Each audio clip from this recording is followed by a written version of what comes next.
Public بیچاری ہے اس کو تو مار پڑ رہی ہے بجلی کی طرف سے۔ سولر کے ریٹس جو بجٹ کی معاملات سے پہلے تھے اس پہ واپس آ گئے ہیں۔ کمپنی وہ آ رہی ہے، وہ بیٹریز لیتھیم بنائے گی، وہ یوزر کو ایک فائدہ ہوگا کہ اس کی جو بیٹریز ہیں وہ لانگ لاسٹنگ ہوگی۔ وابڈا کی ایک خبر اور ہے، یعنی اپنی گورنمنٹ کی رپورٹ ہے، ہم نہیں کہہ رہے، کہ لائن لاسز میں یعنی اگر پراپر لائنیں بچھی ہوں، جو خسارہ ہے جو پبلک پے کر رہی ہے اس سے بچا جا سکتا ہے۔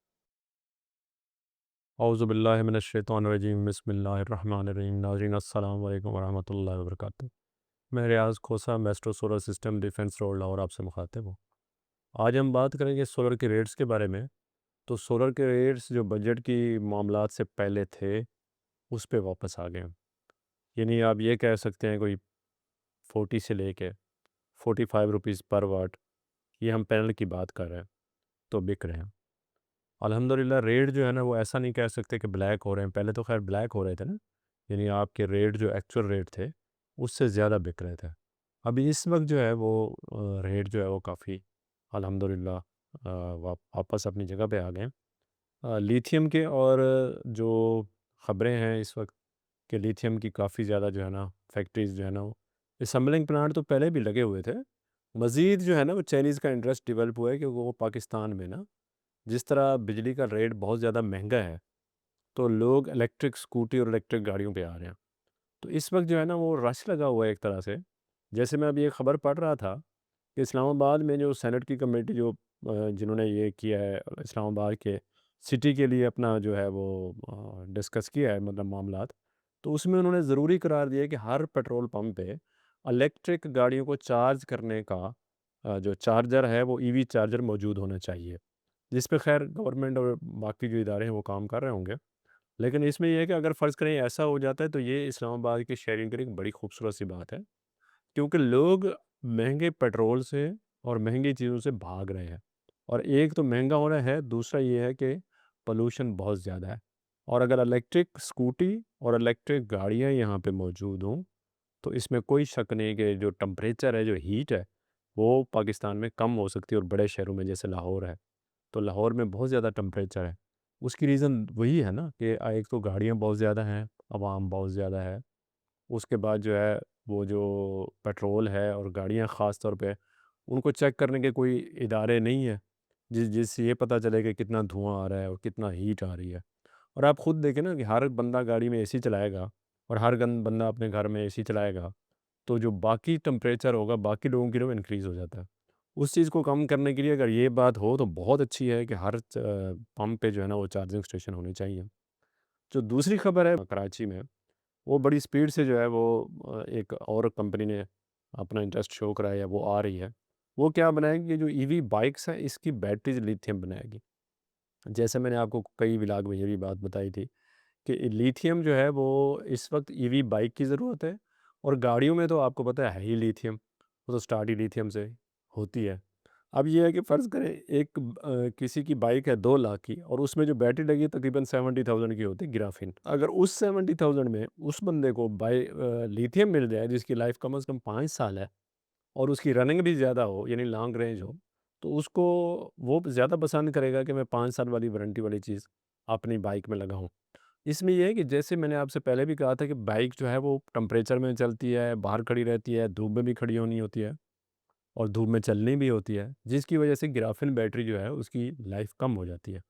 تو اگر فرض کریں وہ گرافین 2 سال چلتی ہے تو جو لیتھیم ہوگی اگر وہ 5 سے 7 سال چلے تو بائک کی یعنی بائک کی بھی ٹوٹل لائف تقریباً 10 سال ہی ہوتی ہے۔ اگر وہ 10 سال چلے تو بائک کے ساتھ وہ اٹیچ ہو جائے تو یوزر بڑا مطمئن ہوگا کہ میں بڑے جو ہے نا وہ اس طریقے سے جو ہے نا اس کا جو میں پیسے لگایا ہے میں اسے 10 سال فائدہ اٹھا سکتا۔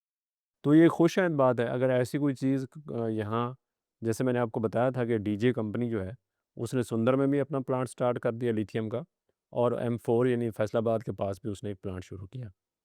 تو اس میں جو ہے وہ اگر یہ پلانٹ سارے ایکٹیو ہو جاتے ہیں، ایک تو لیتھیم کی بیٹری کی پرائس بہت نیچے آ جائے گی، کمپٹیشن ہوگا ہیلدی، اسی طرح جو ہے وہ یوزر کو ایک فائدہ ہوگا کہ اس کی جو بیٹریز ہیں وہ لانگ لاسٹنگ ہوگی۔ تو یہ تو ہو گئی، ہم نے سولر کی بات کی اور آپ کو لیتھیم کے بارے میں بتایا۔ اب وابڈا کی ایک خبر اور ہے کہ لائن لاسز میں یعنی اگر پراپر لائنیں بچھی ہوں تو جو خسارہ ہے جو پبلک پے کر رہی ہے اس سے بچا جا سکتا ہے۔ یعنی اپنی گورنمنٹ کی رپورٹ ہے، ہم نہیں کہہ رہے۔ تو اب اس طرح کی چیزیں جو ہے نا، میں یقین کے ساتھ کہتا ہوں کہ جو پبلک کے انٹرسٹ میں نہیں ہو سکتی، کسی اور کے انٹرسٹ میں ہو سکتی ہیں، لیکن جو پبلک بیچاری ہے اس کو تو مار پڑ رہی ہے بجلی کی طرف سے۔ تو یہ تو ہو گئی ہماری ملک کی خبریں۔ اب ہم تھوڑا سا آتے ہیں دوسری طرف۔ آپ خود بتائیں کہ جو ایران کے رہبر اعلیٰ ہیں جو شہید ہوئے ہیں، جن کی نماز جنازہ آج ہوئی ہے، پوری دنیا سے لوگ، بڑے اسکالر، ڈاکٹر، انسانی ہمدردی رکھنے والے لوگ اور انسانیت رکھنے والے لوگ، اس میں سکھ بھی ہیں، ہندو بھی ہیں، مسلم بھی ہیں، ایون طالبان بھی وہاں پہنچے ہوئے ہیں، سعودیہ بھی ہے، تمام دنیا سے لوگ ان کو خراج عقیدت پیش کرنے کے لیے پہنچے ہیں۔ کتنے لوگوں نے، اسرائیل نے کتنے لوگ شہید کیا ہمارے مسلمان، لیکن ایک عزت ہوتی ہے نا، جیسے امام حسین علیہ السلام کا آپ دیکھیں، یزید نے کہا تھا کہ شہید کرنے کے بعد کہ جی وہ کامیاب ہو گیا۔ کامیاب کون ہوا ہے وہ تو اب پوری دنیا کو پتہ۔ کامیابی امام کے اس میں حصے میں آئی نا، کامیاب تو وہ ہے۔ اسی طرح سیم اسرائیل نے کہا جی میں ایران کی اعلیٰ قیادت کو مارنے کے بعد بڑا سرخرو ہو جاؤں گا اور میں قبضہ کر لوں گا ایران پہ۔ کچھ ہوا ہے؟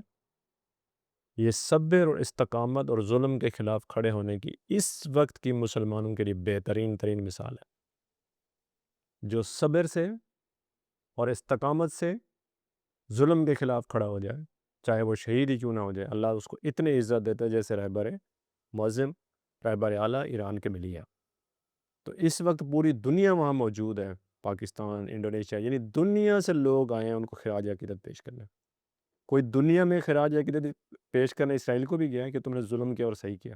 نہیں، کیونکہ قرآن کہہ رہا ہے کہ ظالم کے حصے میں ذلت ہے اور مظلوم کے حصے میں ہمیشہ عزت ہے، اور خاص طور پہ وہ مظلوم جو استقامت کے ساتھ کھڑا ہو جائے ظلم کے سامنے۔ یہ ایک بہترین مثال ہے ہمارے سامنے کہ اگر ہمارے حکمران بھی سوچیں اور ہماری عوام بھی سوچے کہ ظلم کے خلاف کھڑا ہو جائے جو مظلوم، اس کو اللہ تعالیٰ عزت دیتا ہے یہاں بھی اور وہاں بھی۔ اور خود قرآن کہہ رہا ہے کہ اس کو مردہ نہ کہو، ہم سے ان کو رزق بھی دے رہے ہیں لیکن تم لوگ شعور نہیں رکھتے۔ یہ قرآن کہہ رہا ہے، میں نہیں کہہ رہا۔ تو جو شہید ہو جائے حق کے ساتھ، اس کی عزت یہاں بھی اور وہاں بھی، یہ تو کنفرم ہے۔ اس کی یہ بات ہمیں، یعنی یہ جو فیکٹر ہے یہ ہمارے سوچنے کے لیے ہے، عبرت کے لیے۔ اگر ہم تھوڑی دیر سوچیں، ہم اپنی بات کر رہے ہیں، ہم اپنے حکمرانوں کی بات کر رہے ہیں، پاکستانیوں کی بات کر رہے ہیں، یہ ہمارے لیے ایک عبرت ہے۔ اور اگر ہم یہ سوچیں اور سمجھیں اور عبرت حاصل کریں تو ہم بھی بہت اونچے مقام پہ جا سکتے ہیں۔ اس کے ساتھ ہی میں اجازت چاہوں گا، انشاءاللہ اگلے ولاگ میں آپ سے دوبارہ ملاقات ہوگی۔ السلام علیکم ورحمۃ اللہ وبرکاتہ۔ خدا حافظ۔